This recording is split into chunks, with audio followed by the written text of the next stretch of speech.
अस्सलाम वालेकुम। चलिए अब आगे बढ़ते हैं। दो दर्जी मसावत को हल करने का फार्मूले का तरीका, गुजराती में उत्तरनी रीत। अब इस तरीके की ज़रूरत क्यों पेश आई? तो पहले हमने देखा कि जो तरीका था वो अज्जाए ज़रबी का तरीका था। अज्जाए ज़रबी का तरीका, उस तरीके में अगर हम उस मसावात के जो ax² plus bx plus c की किस्म में थी अज्जाए ज़रबी निकाल पाए तो ही हम हल कर सकते थे। मसलन अगर मैं एक मसावत ले लूं 2x² प्लस x माइनस 4 बराबर 0, तो इसके हल हम उसी सूरत में मालूम कर सकते हैं जब इसके अज्जाए ज़रबी हम मालूम कर पाए। अगर नहीं मालूम कर सके तो हल नहीं होंगे। अब इसको कोशिश करते हैं। तो पहले और आखिरी का ज़र्ब 2 ज़र्ब 4, 2 चौक 8। फिर क्या करते थे हम? इसके टुकड़े करते थे। 8 के ऐसे अज्जाए ज़रबी जिनकी नफ़ी 1 हो। तब 8 के अज्जाए ज़रबी तो 1 है, 8 है का 8, दूसरा है 2 चौक 8। इसके अलावा 8 के और कोई अज्जाए ज़रबी नहीं है। अब इनकी हम नफ़ी करते हैं तो 8 में से 1 गया 7 बचेगा, या 4 में से 2 गया 2 बचेगा, लेकिन हमें तो यहाँ पे 1 चाहिए। इसलिए अज्जाए ज़रबी के तरीके से हम इस मसावात को हल कर सकते नहीं। अब अज्जाए ज़रबी से नहीं कर पाए तो दूसरा तरीका कौन सा बचता है हमारे पास? कामिल मुरब्बा का तरीका, जिसकी 3-4 मिसालें हमने पिछले सेशन में देखी और हमने महसूस भी किया कि वो तरीका थोड़ा मुश्किल है। तो वो तरीका है दो दर्जी फार्मूले का तरीका। तो तरीके में हम देखें, सबसे पहले जो हमारी मसावात है ax² plus bx plus c बराबर 0, उसका हमें मालूम करना होता है पहले मुमय्यज। मुमय्यज जिसे गुजराती में कहते हैं विवेचक, और उसकी अलामत है डी। तो हमको ये याद रख लेना पड़ेगा। डी का ज़ाब्ता क्या है? देखिए एकदम आसान, डी बराबर b² माइनस 4ac। ये a, b और c हमें कहाँ से मिलेंगे? इस ज़ाब्ते में से। ax² plus bx plus c बराबर 0 का जो मसलन ये जो ज़ाब्ता है, इसमें a बराबर है 2, b बराबर है 1 और c बराबर है -4। तो ये a, b और c तय करके हमें सबसे पहले ज़ाब्ता लगाना है मुमय्यज़ का। और जैसा कि मैंने पहले बताया कि दो दर्जी मसावात है तो उसके कितने हल हमें हासिल होंगे? 2 हल। पहला हल होगा अल्फा और दूसरा हल होगा बीटा। तो इनके भी ज़ाब्ते हमें याद रखने। अल्फा बराबर -b माइनस जज़र d बटे 2a और बीटा बराबर -b प्लस जज़र d बटे 2a। बस ये कीमतें रख दी, यानी हमारा हल हो जाएगा। तो ये सबसे पहले हमें मालूम करना है मुमय्यज़। और उसके बाद पहला हल अल्फा बराबर -b माइनस जज़र d बटे 2a और दूसरा हल बीटा -b प्लस जज़र d बटे 2a। मिसाल नंबर 10, जमीनना एक लंबचौरस टुकड़ाનું क्षेत्रफળ 528 मुरब्बा मीटर छे। जमीन का एक मुस्ततिल नुमा टुकड़ा है, उसका रकबा 528 मीटर स्क्वायर है। तेनी लंबाई पહોળાઈના બમણાથી 1 मीटर જેટલી વધુ છે। उसकी जो लंबाई है वो चौड़ाई के दुगने से 1 मीटर जितनी ज्यादा है। तो जमीन आ टुकड़ानी लंबाई यानी पહોળાઈ शोधो। तो इस टुकड़े की लंबाई और चौड़ाई हमें मालूम करना है। फर्ज कीजिए कि जमीन के टुकड़े की चौड़ाई बराबर x, वो मीटर में सवाल में दिया हुआ है, हम मीटर नहीं लिख रहे हैं। अगर चौड़ाई x है तो लंबाई कितनी हो जाएगी? उसके दुगने से 1 ज्यादा। लंबाई बराबर हो जाएगी इसका दुगना 2x, उससे 1 ज्यादा प्लस x, लंबाई हो जाएगी इतनी। और मुस्ततिल का रकबा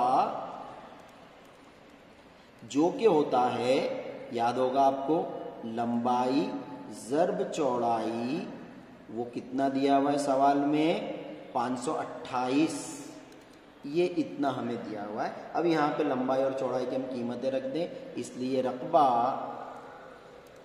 जो कि है लंबाई यानी कि 2x + 1 ज़र्ब चौड़ाई यानी कि x बराबर 528। तो इस मसावत को हल करने पर हमें 2 दर्जी मसावत मिलेगी। इसको अंदर ज़र्ब करते हैं, इसलिए x ज़र्ब 2x, 2x की 2 कुव्वत जमा x का x, 528 को इधर ले आते हैं, -528 बराबर 0। तो ये हमें 2 दर्जी मसावत मिल गई। मवाजना करते हैं, 2ax² + bx + c बराबर 0 से मुवाजना करने पर क्या मिल रहा है हमें? a बराबर 2, b बराबर 1 और c बराबर -528। इस पर से जैसे ही a b c हुआ हमें फौरन मालूम करना है मुमय्यज d, इसलिए d बराबर b² - 4ac। कीमतें रखते हैं, d बराबर b 1 का स्क्वायर -4a 2c -528 बराबर 1 का 1 माइनस प्लस 4 2 8, 8 ज़र्ब 528 साइड पे हम कर रहे हैं, 528 ज़र्ब 8 4224, 4224। तो d बराबर हो रहा है हमारा 4225। इन दोनों की अगर हम जमा कर देते हैं, अब जैसे कि हम ज़ाब्ते देखें तो अल्फा और बीटा दोनों में हमें d का जज़र लग रहा है, तो यहाँ पे हम d का जज़र भी मालूम कर लेते हैं। 4225 5, इसका जज़र हमारे पास आ रहा है, जज़र d बराबर 5 ज़र्ब 13 यानी कि 65।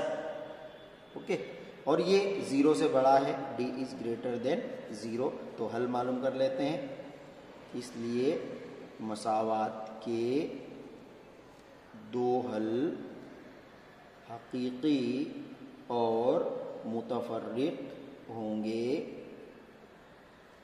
पहला हल अल्फा बराबर -b माइनस जज़र d बटे 2a। कीमतें रख देते हैं, अल्फा बराबर -b कितना था हमारा 1 माइनस जज़र d डायरेक्ट हमारा आया है 65 बटे 2, a है हमारा 2, तो ये हो जाएगा 65 और 1 -66 बटे 4। अब ये हो जाएगा 2 दूनी 4, 2 तिया 6, 2 तिया 6, अल्फा बराबर -33 बटे 2। यहीं पे बाजू में बीटा भी कर लेते हैं, बीटा बराबर -b प्लस जज़र d बटे 2a बराबर -1 प्लस जज़र d आया था 65 बटे 2 ज़र्ब 2। तो ये अब हो जाएगा 65 में से 1 गया 64 बटे 4, 4 एका 4, 4 एका 4 बचा 2, 4 छंग 24। बीटा बराबर हमारा आया है 16।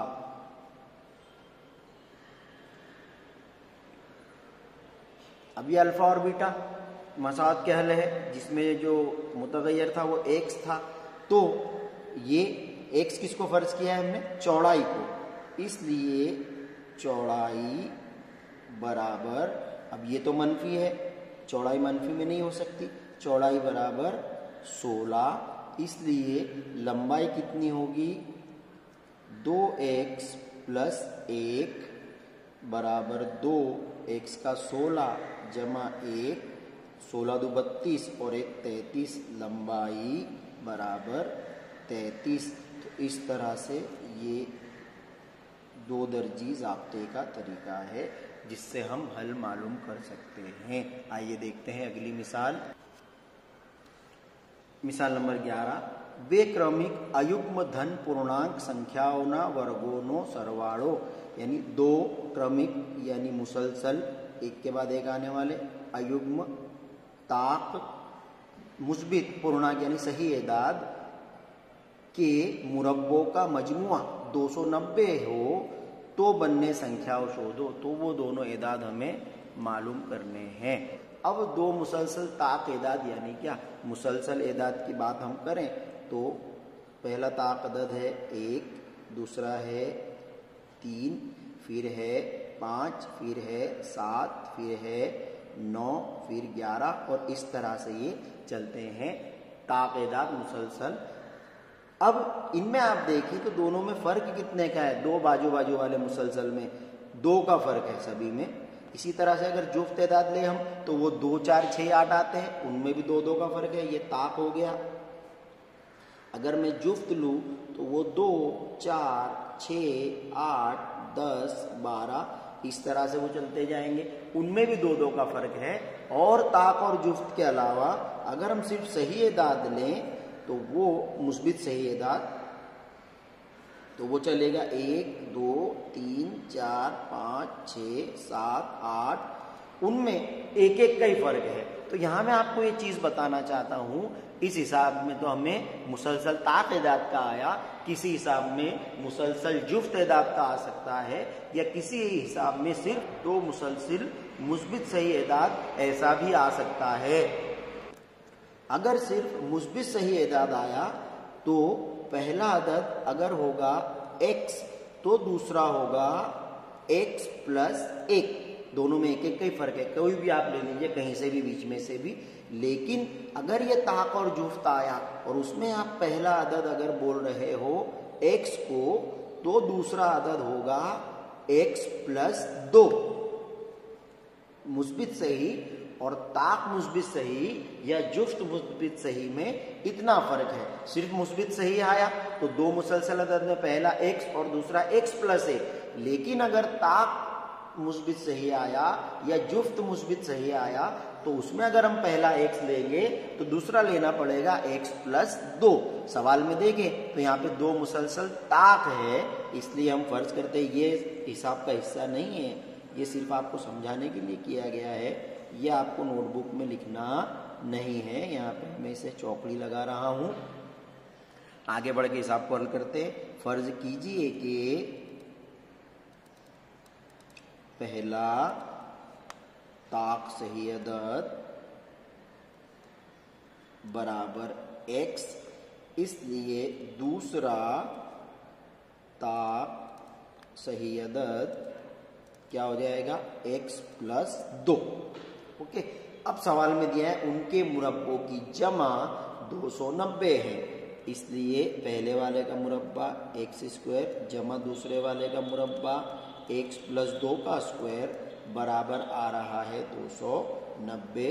चलिए इसको 2 कुवत का जाब्ता लगाते हैं, इसलिए x² ये वाला जमा इसको जाब्ता लगाएंगे तो a की 2 कुवत जमा 2a b जमा b की 2 कुवत, तो यह हो जाएगा x² जमा x² जमा 2 दूनी 4x, यहाँ बराबर 290 रह गया है, 4x जमा 4 माइनस 290 बराबर 0। 290 को भी हमने इधर ले लिया, इसलिए x और x 2x² प्लस 4x और 290 और 4 दोनों की अलामतें अलग अलग है तो नफी हो जाएगी।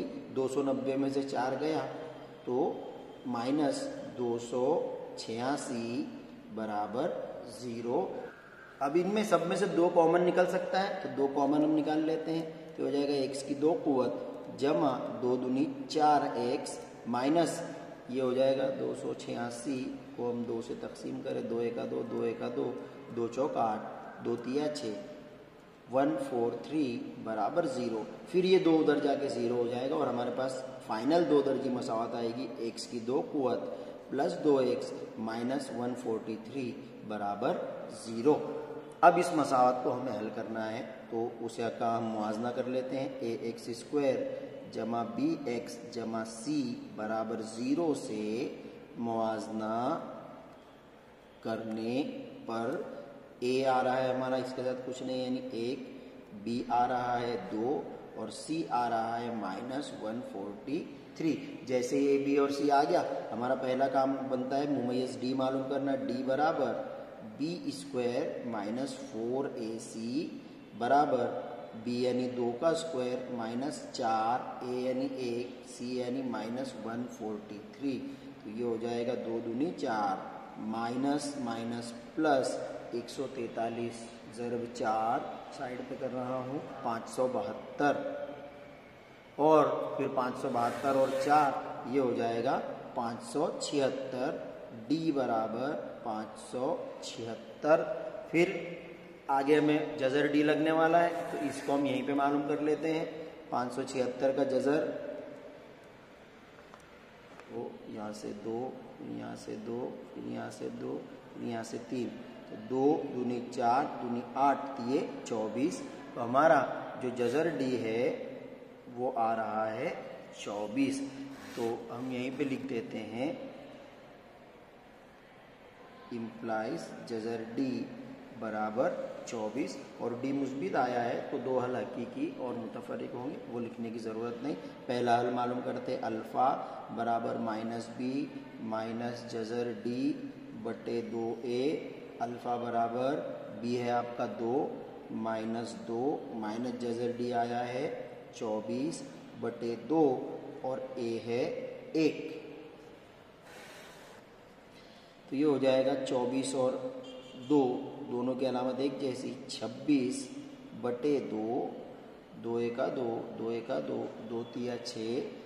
तो अल्फ़ा बराबर माइनस 13। अब बात करें बीटा की, बीटा बराबर माइनस बी प्लस जज़र डी बटे 2a बराबर माइनस 2 प्लस जज़र डी यानी 24 बटे 2 1। ये हो जा रहा है 24 में से 2 गया 22 प्लस में बटे 2 यानी कि बीटा बराबर 11। अब हमें मुस्बित सही अदद लेना है तो ये नहीं है, ये आया, इसलिए हम कहेंगे पहला मुस्बित ताक अदद बराबर 11। वैसे तो पहला मुस्बित ताक अदद 1 है, लेकिन यहाँ में सवाल में 2 मुसलसल को पूछा है, इसलिए दूसरा हो जाएगा 11 के बाद आता है 13। तो इस तरह से ये हमारा मिसाल हो गई। अब इसके आगे इंशाअल्लाह कल देखेंगे।